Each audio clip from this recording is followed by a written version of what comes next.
5 orang pembuli itu fakta kah? Fakta. Ada saksi yang nampak.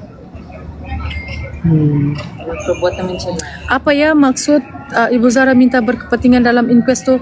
Okey, maksud berkepentingan tu adalah dia dibenarkan untuk menyuarakan ataupun bertanya kepada saksi-saksi yang ataupun orang-orang yang dipanggil, bukan saksi, kita tidak panggil saksi.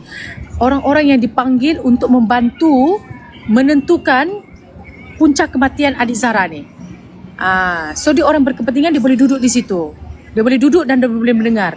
Dan kalau dia ada suara, dia boleh bagi tahu dengan peguam dia untuk bertanya. Boleh. Jadi kami rakyat tak boleh tahu kakak siapa pelaku. Akta 201 Seksyen 15 dan juga 611 tidak membenarkan mana-mana pesalah, bersalah di bawah umur untuk didedahkan identitinya, alamat rumahnya, nama bapaknya, IC-nya, mukanya. Tapi akta ini seolah-olah baru dikejutkan dengan kes adik Zara. Sebelum ini akta itu tidur. Kenapa saya cakap akta itu tidur? Sebab macam saya cakap lah, kes-kes pesalah lain ada siap kita nampak. Ada siap kita nampak muka. Allah, takkanlah kamu tidak tahu maksud fakta tu apa?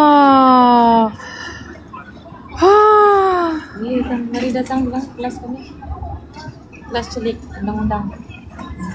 Akta tidur tu umpama.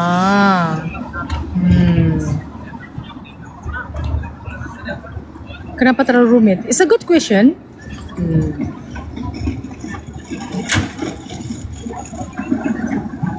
Tapi katanya Mak Zara yang mempercepat. Kata siapa tu? Kata siapa? Apen kata siapa? Polis. Jangan hanya sekadar petik nama, terus terang cakap kata siapa. Kata siapa Mak Zara yang mau mempercepatkan pengemumian tu, makanya tak mau menjalani postmortem. Kata siapa? Kamu ulang banyak kali. Okey, sekarang saya tanya, kata siapa? Betulkah arwah dimasukkan dalam mesin basuh? Tidak, arwah tidak dimasukkan dalam mesin basuh. Fikirlah berlogik, mana bermuat. Penat bah saya mau explain pasal mesin basuh ni. Siapa berbodoh betul keluarkan pasal mesin basuh ni? Angin baku.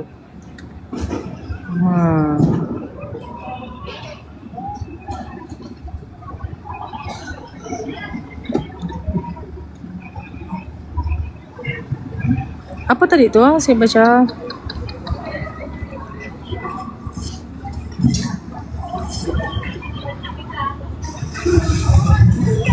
Kenapa akta tu baru bangun dari tidur? It's a good question.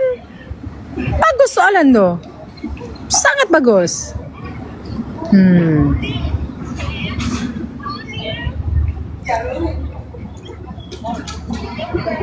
Apa ni? Apa masuk video kakak yang pasal Yasmin? Apa masuk? Masuk apa ni? Apa maksud video kakak? Maksud ni. Maksud kakak video kakak yang pasal Yasmin tu. Kata Menteri Dalam Negeri itu yang katakan di Parlimen. Yalah. Ada dia cakap tak? Ada. Dia cakap apa? Pasalan tu kan.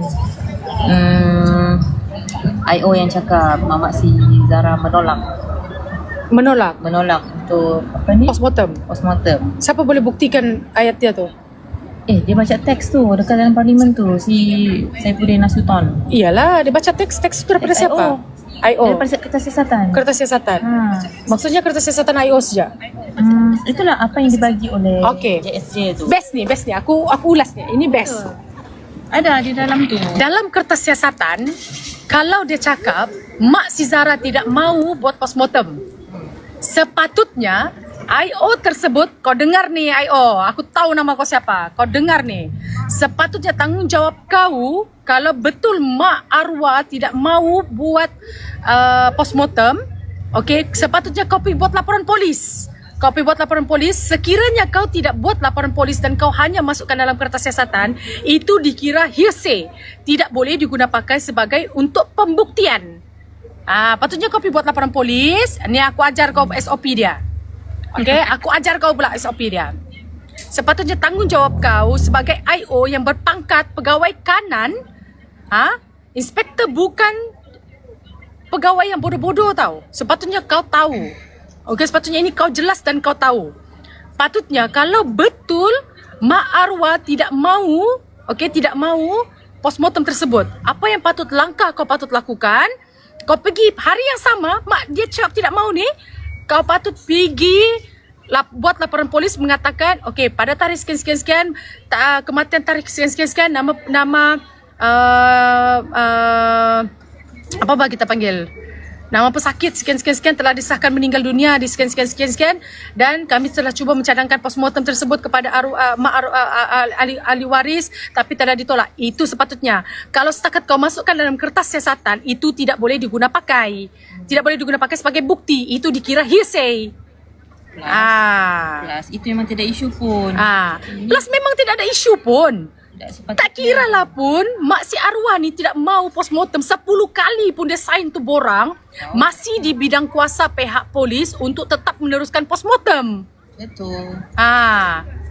Saya pelik sekarang ni kenapa terlalu ramai yang mempersoalkan padahal pelanggaran SOP dilakukan oleh pegawai tersebut. Kenapa kamu tidak tekankan pelanggaran SOP tersebut? Kenapa kamu kena tekankan bahawa Mak si Zara tidak mau postmortem? Salah. Sepatutnya yang kamu tekankan IO tersebut telah berlaku pelanggaran SOP. Dengar ni saya cakap. Rekod siapa mulai rekod pos. Rekod dulu.